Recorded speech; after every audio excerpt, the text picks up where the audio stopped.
and what's coming up out of underneath those tents in Central Park is they're bringing children up, but the problem is the babies and the children are dying when they get to the top. It has something to do with oxygen, and they're not all dying, but a lot of them are dying, and so it's really hard. They got the tent set up in a certain way, and another thing is that these kids and these babies cannot even be exposed to the sun for a second. They're just dying. It's killing them because they've lived underground in this thing, in the pitch dark down there. And so what I'm told is they're trying to actually get the ventilators down to the children down there, but then there's a problem with electricity because I guess electricity that's a problem, trying to hook all these ventilators. Because they have to almost like start working on the children before they even bring them up. We're looking to produce over 200,000 ventilators by the end of the year. We've sent many ventilators to Latin America. We've sent many ventilators to different countries in Europe, Africa, and all over the world. We're making thousands of ventilators now a month. We started off with essentially very little, and we've become a ventilator manufacturer, so to speak, and we're helping a lot of countries. We've sent them to France. We've sent them to Italy, a lot to Italy. We've sent them to Mexico. We've sent them to Russia. Moscow's having a tremendous problem. And we've sent them to a lot of different countries, many. And we have a full supply in our country. The amazing thing is we started with very few, and not one person that needed a ventilator did not get a ventilator. So that's a pretty amazing statistic. There's more tunnels. First of all, there's tunnels being, the U.S. military is going into these tunnels and bunkers all over the country. So just watch the earthquakes. Where you see there's earthquakes, those aren't really earthquakes. They're blowing those domes up. There's more tunnels than is being reported. There's more. The Pentagon Pedophile Task Force, for one, we've located more. There's more. And also coming soon, you're going to learn about probably a great deal of the source of a lot of these babies and children in New York. The problem is what our task force discovered is if we release it, it's a problem. It's being worked out, but if we release it, it's probably going to cause riots. It's unbelievable. It's global, but if I get into the details, we got to work that out. That's coming soon, though. We know how they did this, how they get a lot of these babies and kids and children, and it involves CPS. Babies, we said the social services will do it, unfortunately. They get the babies from families who can't look after the baby and who don't want the baby. Really? Yes. So that's what I'm going to say for now. Yeah. I just wanted to jump on and let you know that's what's going on. The babies are dying when they get them up. That's what's happening. So they're really, really, really trying. So it's a military operation. Oh, the other thing I was going to tell you is the detractors out there that try to tell you that only the Department of Justice or law enforcement in the United States covers things such as this. They're deceiving you, because here's the deal. The reason the Pentagon pedophile task, the reason that the military is involved, and that's where our information goes to. It goes to military generals. I know their names, folks. These generals that are doing this. I mean, don't let my detractors and those liars buffalo you. This is really happening. The issue, it's jurisdiction. The military absolutely does have jurisdiction on this because we're in a war, and right now President Trump is now the commander-in-chief, as you know, and we are in a war. So we're in a war. He's the commander-in-chief, and the military is executing military actions. They do have jurisdiction under the surface of the earth, even on the continental United States, because that's where the kids are. I mean, think about it, folks. They're not going to send the FBI down into tunnels. These guys are specially trained And even so, there's a war going on. They're killing each other down there. So absolutely pray for our soldiers, and pray for President Trump. Pray for Melania. Don't lose this connection. God bless you, folks. Let's see. I can't see. This is Timothy Charles Holmseth with the Pentagon Pedophile Task Force. Over and out. Love you. They're bringing babies and children up from underneath the ground where they were being held, captives for crimes against humanity, everything you can think of, sex slaves, adrenochrome production, selling their organs. Some of the kids they're horribly deformed. Their eyes didn't develop, their ears didn't develop. They've never seen light. I'm not going to get into all the gory details.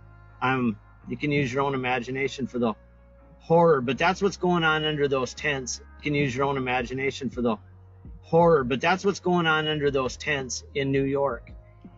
Yeah, so it's a friend of my mom's. She's a nurse. She's 69 years old. She volunteered. So apparently, she is working in a MASH type unit in Central Park.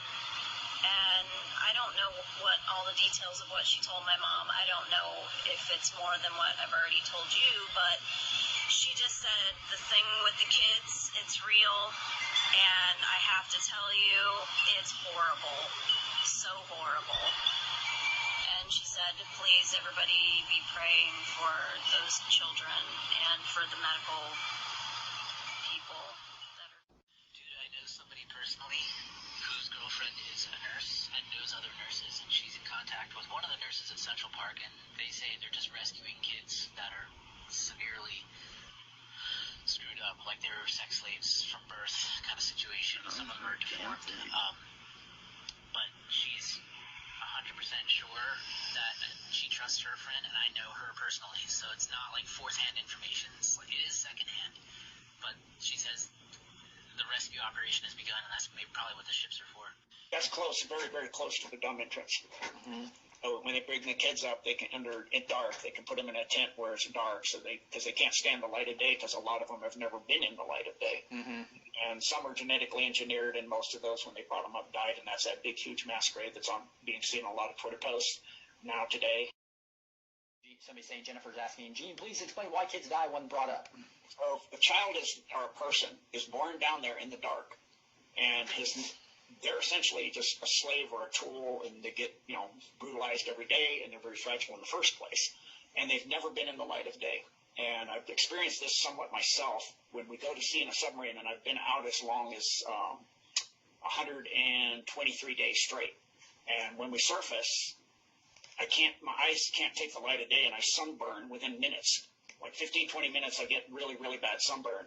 And so you can't take broad daylight like that. You have to adjust to it slowly. And if you've never been in bright daylight, your eyes don't have the ability to dilate enough down to be able to take sunlight, and your skin has never developed the melatonin in the skin, the melanin in the skin to be able to take sunlight. That's why you see with animals in caves where they become albino after a few generations, because the bodies don't make the melanin anymore and don't need to. And if you don't need something, that's why their eyes eventually completely go away. They don't even see them anymore because it's dark down there. There's no use to have them. So, the body is made differently to be adapted to that type of environment. So that's the same going on here. Some of these kids are fifth generation.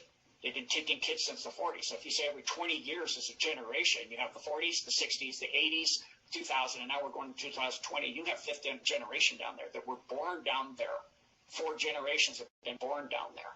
From kids taken back in the 40s, had children, and then they had grandchildren, and they had great-grandchildren, and those had great-great-grandchildren. So, you're literally starting to adapt the people down there to being in the dark all the time.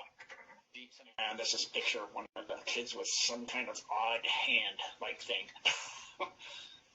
Yeah, that does not look like a regular hand, does it? No. It doesn't look like a regular ear either. No. Interesting. So they wait in the dark because, like you said, they learned a lot when they rescued the kids from California, where they bring up in the light, and many of them didn't survive, right? Yeah, they lost 10% within the first week. That's the same picture there. And just circling and showing you specifics here. I know sure that what they're pointing at there. They're saying that there's something that's part of the person that's way far away from where a person's head would normally be able to extend. So how can this person's side of their face or head be that far over? Yeah, it's interesting. Yeah, they do disgusting things to create just things that should never be done. Okay, let's go back to this picture real quick. Now, I do agree with everything that Gene had to say about this. This is clearly a child. He is apparently mutated, but as far as the appendage above his head, this is another possibility. It could be a hand. Not that I agree with the anatomy of this drawing, but it is another theory, another possibility. Just another normal day in the ship doing dental cleaning on a pale, hairless person. Hands look as well. So again, if somebody had the virus, I mean, yeah, maybe they can't clean their teeth for a few days, but if you've been a slave, an ultra slave, they don't care about your teeth. Quite often they need thousands of dollars. So if they're reasonably new, their teeth will still be in bad shape, and they're cleaning the teeth and things to help get the teeth healthy and save them. And this is some of the guys suggesting what some of the hybrid stuff they might have been finding down there. I think that's Tony Podesta art. Oh, yeah. That's just something you really want in your house, isn't it? Okay, if you want to know what kind of sick things these people are doing, look no further than Tony Podesta's art. This reveals a lot about them. It reveals a lot about what they're doing. It's sick. But it also might possibly show us glimpses of what the children, mutated children, may look like underground. Possibilities, maybe these are inspired by them, perhaps, in a very sick, twisted, sort of celebrated way. The forming of the monster with the child, and it's very revealing. Very revealing. So how did this whole operation go down? The assault on the deep underground military base beneath New York and the rescuing of the children that were trapped within. Luckily, we have a very credible source who can give us a little insight. Nighttime rescue operation. Look at that, nighttime. Gene just talked about that, right? This is Timothy Charles Holmesmith. Pentagon once said, this is a quote from him, from his newsletter, he specializes in human trafficking. Pentagon once said the operation was done under cover of darkness, also because of the kids' eyes and skin. Why do you think PG&E shut down the power off? That was a military telling the PG&E to shut the power down. They got to go in the dark. So they went in with all night vision, all in the dark.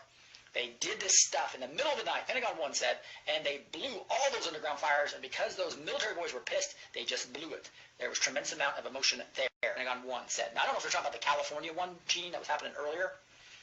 Talks about the Trump wall. A lot of children. They're talking about this one in New York, that what they found on there, the condition of the kids, the military got upset. It was too much with all the terrible things they saw, so they got the kids out and they just burned the thing. Joe M. from the Military.com Daily News writes, "There's a subterranean world war raging beneath our feet." Donald Trump tweets, "To all of our youth who are missing the start of their Little League seasons, hang in there. We'll get you back out on the fields and know that you'll be playing baseball soon." But if you separate a couple of the sentences there, very easily it says, "To all of our youth who are missing, hang in there. We will get you back out." Coding? Maybe. Here's a worker going into one of the tents in Central Park. The worker is carrying what appears to be a box of Pampers. Lisa Schoonrad writes, "Yes, great minds. These are not hospital beds. These are victim rooms. Thousands are being freed from trauma right now." Here's a little closer look at what she's talking about. The victim room. And here are some more victim rooms. Here's another picture of the operation in Central Park. And here we have a picture with several interesting details. One, you'll notice the nurse has Bible verses taped to her back. And on the cot to her left, you'll see what appears to be a very small hand. Now, you'll also see on a desk to her right what appears to be a sippy cup. Here's a picture of what appears to be a very malnourished leg. Richard Cordona writes, they're being pulled from the tunnels. There's a MASH hospital set up in Central Park, New York, screaming for body bags. They estimate they need 100,000. They estimate they will lose 4 to 6% of the victims they pulled out alive. Horrible torture and sexual abuse. Many were bred for this and have never seen the light of day. Some are deformed. All are malnourished. Many needed respirators because the air in the tunnels is stagnant. Officers who've been in the tunnels are losing it. They're issued barf bags before they go in. Their bodies piled up. I don't know how true this is, but one guy said some of the bodies had tiny bites taken out of them. They're speculating that the live, starving children were eating off the dead.